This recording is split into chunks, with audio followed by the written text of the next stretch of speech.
नमस्कार, न्यूज 18 पर हैं आप और मैं हूं प्रशांत कटारे।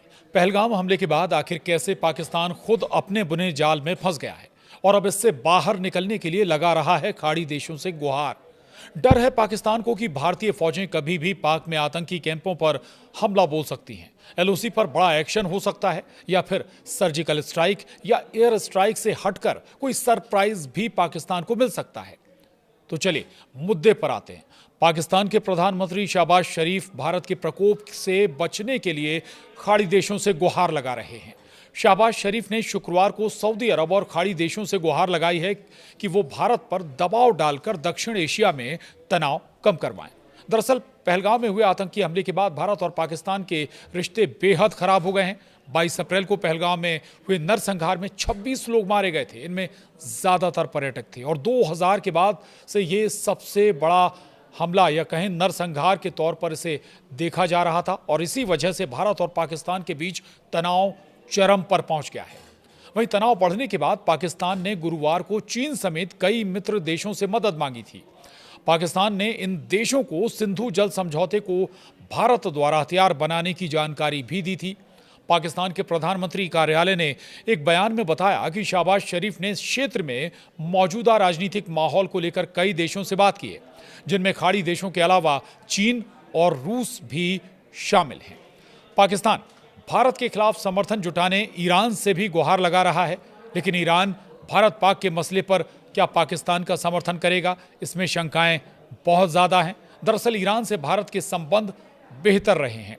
भारत लंबे समय तक ईरान से तेल आयात भी करता रहा है। हालांकि भारत 2019 तक ईरान से भारी मात्रा में तेल का आयात करता रहा। ईरान उसका तीसरा सबसे बड़ा तेल आपूर्ति करता था, लेकिन 2020 से अमेरिका के प्रतिबंधों के चलते भारत को मजबूरन ईरान से तेल खरीदना बंद करना पड़ा। लेकिन संबंधों में कोई कड़वाहट भारत और ईरान के बीच में नहीं आई है। इस लिहाज से ये कह सकते हैं आपको कि ईरान पाकिस्तान के साथ तो कतई खड़ा होने नहीं जा रहा। बहरहाल आतंक को पोषित करने वाला पाकिस्तान अब लगातार अमन का राग अलाप रहा है। भारत पाकिस्तान के बीच अमन कायम रखने के लिए पाकिस्तानी पीएम शहबाज शरीफ ने पाकिस्तान में सऊदी अरब के राजदूत नवाफ बिन सईद अल मलिकी से मुलाकात की। इस मुलाकात में उन्होंने सऊदी अरब से भारत पर दबाव डालने की गुजारिश की। उन्होंने कहा कि पाकिस्तान दक्षिण एशिया में शांति चाहता है।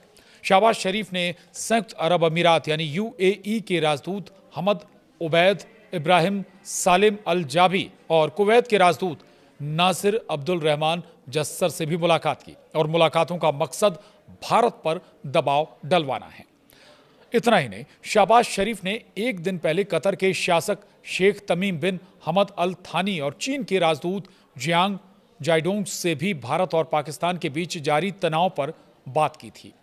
आपको बता दें कि खाड़ी देशों के भारत के साथ मजबूत आर्थिक संबंध रहे हैं और यहाँ बड़ी संख्या में भारतीय लोग भी रहते हैं। वहीं पाकिस्तान के उप प्रधानमंत्री और विदेश मंत्री इशाक डार ने पनामा के विदेश मंत्री जेवियर एडुआर्डो मार्टिनेज अचा वास्केज और डेनमार्क के विदेश मंत्री लॉस लोके रासमुसेन से भी फोन पर बात कर पाकिस्तान के लिए समर्थन जुटाने की कोशिश की है। यहां भी पाकिस्तान ने भारत द्वारा सिंधु जल समझौते को रोकने पर रोना धोना किया और हालांकि पाकिस्तान इन खाड़ी देशों से कितना समर्थन हासिल कर पाता है या पाकिस्तान को समर्थन मिलता है, ये अपने आप में सवाल है।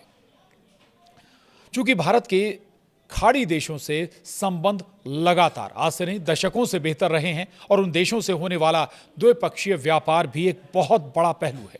दरअसल सऊदी अरब जिन देशों से सबसे ज्यादा व्यापार करता है उनमें भारत टॉप 5 में शामिल है और स्वाभाविक है कि भारत जैसे बड़े बाजार वाले देश सऊदी अरब जैसे बड़े देशों को नाराज तो नहीं ही करेगा, यानी कतई बिल्कुल भी नाराज नहीं करना चाहेगा सऊदी अरब ऐसे देशों को जिससे उसका बड़ा व्यापार चलता है, यानी कि भारत। और इस लिहाज से एक लाइन बिल्कुल साफ है कि सऊदी अरब जैसे बड़े देश भी, खाड़ी के देश भी पाकिस्तान के साथ तो खड़े नहीं होने जा रहे। अब खाड़ी देश कौन कौन से हैं ये भी जान लीजिए। दरअसल खाड़ी क्षेत्र में 8 देश हैं जिनकी सीमा फारस की खाड़ी से लगती है, जिनमें सऊदी अरब, ओमान, संयुक्त अरब अमीरात, कतर, बहरीन, कुवैत, ईरान और इराक। इन सभी 8 देशों से भारत के संबंध हमेशा से बेहतर हैं, मधुर रहे हैं। ऐसे में पाकिस्तान को यहाँ भी मुंह की खानी पड़ सकती है। कोई बहुत ज़्यादा यहाँ से भी उसे लाभ होने वाला नहीं है, यानी खाड़ी देशों से भी पाकिस्तान को कोई समर्थन हासिल होने नहीं जा रहा है। ये तो बात पाकिस्तान के खाड़ी देशों से मदद मांगने की। आपको ये भी बता दें कि भारत ने पाकिस्तान के खिलाफ और कौन से नए कदम उठाए हैं और पाकिस्तान खुद क्या कर रहा है। हालांकि एक तरफ पाकिस्तान पहलगाम की साजिश रचने के बाद अमन की बातें कर रहा है, वहीं भारत से जारी तनाव के बीच पाकिस्तान ने शनिवार को अब्दाली वेपन सिस्टम नाम की बैलिस्टिक मिसाइल के सफल परीक्षण का दावा किया है। पाकिस्तान का कहना है कि उसने ऑपरेशनल रेडिनेस एक्सरसाइज इंडस के तहत 450 किलोमीटर की मारक क्षमता वाली इस सरफेस टू सरफेस मिसाइल का परीक्षण किया है। ये मिसाइल 500 से 700 किलोमीटर तक के न्यूक्लियर एंड कन्वेंशनल हथियार ले जा सकती है। हालांकि इसका इस्तेमाल मुख्य रूप से कन्वेंशनल हथियारों के लिए किया जाता है। इसमें मॉडर्न नेविगेशन और गाइडेंस सिस्टम है जो सटीक निशाना लगाने में सक्षम है। भले ही पाकिस्तान ने 500 से 700 किलोमीटर तक मार करने वाली इस मिसाइल का परीक्षण किया हो, लेकिन भारत के पास पहले से कहीं ज़्यादा दूरी तक मार करने वाली मिसाइलें हैं। इंटरकॉन्टिनेंटल बैलिस्टिक मिसाइलें भारत के पास मौजूद हैं, इसलिए डरने की ज़रूरत नहीं है। इधर भारत ने पाकिस्तान से डायरेक्ट और इनडायरेक्ट इंपोर्ट पर रोक लगा दी है। भारत ने पाकिस्तान से आने वाले सभी सामानों के आयात यानी इंपोर्ट पर रोक लगाई है। अब पाकिस्तान से सीधे या किसी और रास्ते से कोई भी चीज़ भारत में नहीं लाई जा सकेगी। ये फैसला देश की सुरक्षा और जनता के हित में लिया गया है। ये नियम तुरंत लागू हो गया है। सरकार ने नोटिफिकेशन भी जारी कर दिया है। इसमें कहा गया है कि अगर किसी को इस रोक से छूट चाहिए तो उसे पहले भारत सरकार से इजाज़त लेनी होगी। वहीं जम्मू कश्मीर में पहलगाम हमले के बाद एक्शन लगातार जारी है। पहलगाम के बाइसन घाटी में आतंकी हमले के केस में जम्मू कश्मीर पुलिस ने 75 लोगों को पीएसए यानी पब्लिक सेफ्टी एक्ट के तहत अरेस्ट किया है। पीएसए के अंतर्गत आरोपियों को 2 साल तक के लिए जेल में रखा जा सकता है।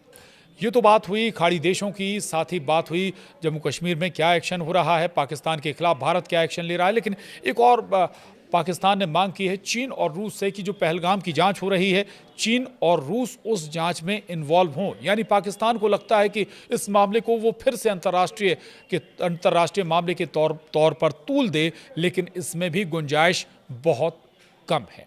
आज के लिए इतना ही। नमस्कार।